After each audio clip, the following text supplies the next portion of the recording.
In the Gallup poll of 7 to 10, 2001, 68% of the respondents expressed a great deal or a fair amount of trust and confidence in the government's handling of international problems, whereas 31% expressed not very much or none at all, which implied an opinion balance of positive 37%. A month later, in the poll conducted during October 11 to 14, this opinion balance had risen to 67%, almost doubling. The public's perversely increased trust in the government had also spilled inexplicably onto its handling of domestic problems, increasing this opinion balance from 22% in the early September poll to 56% in the October poll. A final measure of public opinion, trust in Washington to do what is right, which is normally a fairly stable indicator, also rose in an unusual way owing to 9/11. In the Gallup poll of July 6 to 9, 2000, 42% of the respondents expressed confidence that government will do what is right just about always or most of the time, whereas 58% responded only some of the time or never, which implies an opinion balance of negative 16%. When the pollsters next asked this question in October 2001, however, the opinion balance had risen to positive 21%, indicating a complete turnaround toward greater trust than distrust in government. At the time of these events, as I considered everything that was going on, I was dismayed by what seemed to me to be a wholly unwarranted public stampede into the protective arms of the federal government. The same government that had been robbing and abusing most of the people in countless ways for as long as they could remember. Hardly anyone asked whether the government's actions abroad might have provoked the 9/11 attacks. And of course, most of them were so ignorant of the government's actions abroad that they had no inkling of how the government might have created such a provocation. Many seemed consumed by a combination of fear and rage that manifested itself in a desire to nuke someone, anyone, who might have had something to do with the attacks. Standards of proof fell virtually to the ocean's floor. People didn't want careful investigation, they wanted action. And in particular, they wanted the government to strike back immediately at any and all plausible targets. In searching for the cause of this tremendous and rationally unjustified rallying around the flag, we do not have far to go.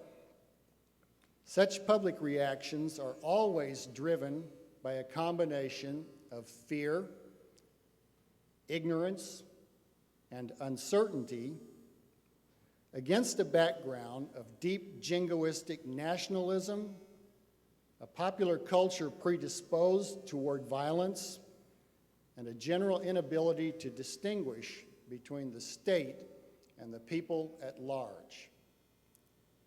Because the government ceaselessly sings the siren song, relentlessly propagandizing the public to look upon it as their protector, such alleged protection being the principal excuse for its routinely robbing them and violating their natural rights, and because the mass media incessantly magnify and spread the government's propaganda, we can scarcely be surprised if that propaganda turns out to have entered deeply into many people's thinking, especially when they are in a state of near panic.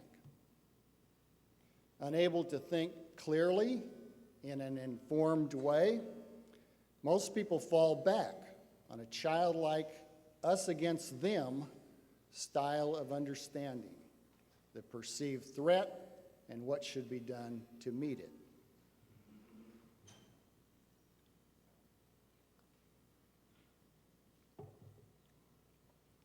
If any resistance should arise to the government's war-making, the government has a time-tested means of disposing of the resistors.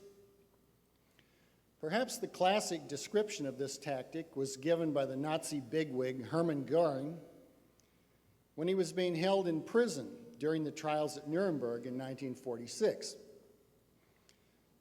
The account I'm going to give you comes from Gustav Gilbert, the German-speaking prison psychologist who had free access to all the prisoners during the trials and talked to them frequently in private.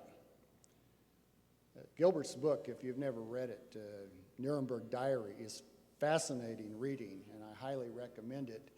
You might even discover that it has application to events in the United States today. On the evening of April 18, 1946, Gilbert visited Göring in his cell, and he later described their conversation as follows. We got around to the subject of war again, and I said that, contrary to his attitude, I did not think that the common people are very thankful for leaders who bring them war and destruction. Why, of course the people don't want war, Göring shrugged. Why would some poor slob on a farm want to risk his life in a war when the best that he can get out of it is to come back to his farm in one piece? Naturally, the common people don't want war, neither in Russia, nor in England, nor in America, nor for that matter in Germany. That is understood.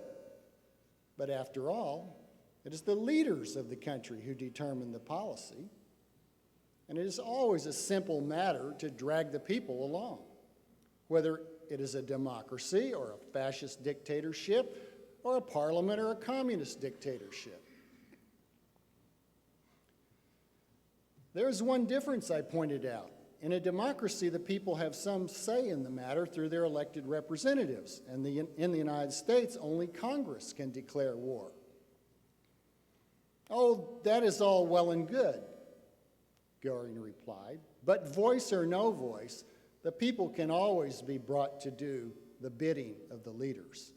That is easy. All you have to do is tell them they are being attacked and denounce the pacifists for lack of patriotism and exposing the country to danger. It works the same way in any country. End of quote. Göring was right, and matters have only become worse in this regard during the past 60 years in this country. Under the post-war regime in the United States, of course, Congress never declares war. It has made no such declaration since June 5th, 1942, when it declared war on Romania, Bulgaria, and Hungary. And the president now wages war solely at his own pleasure and caprice, as if he were Caesar. Dragging the people along, as Göring put it, remains as easy as ever, because as we have seen, an initial incident, even one the government itself has provoked or trumped up, invariably causes the masses to rally around the flag. We've also seen, however, that the ardent enthusiasm and mindless support for the government's war-making begins to erode soon afterward. When the people increasingly come to their senses, as casualties and other costs accumulate, and as bits and pieces of the truth seep out, why does the system not revert to the status quo ante bellum? The answer is that actions taken during the early days of the crisis, when the government responds practically without opposition to the public's fear and desire for retribution by vastly expanding its powers, I call that stage 2 of the ratchet phenomenon. These actions take the form of political, legal, and institutional changes that set precedents or become so deeply embedded that not all of them are abandoned in the post-crisis stage of incomplete retrenchment, which I call stage 4 of the ratchet phenomenon. For example, soon after the Pearl Harbor attack, the government enacted the first War Powers Act, December 18, 1941.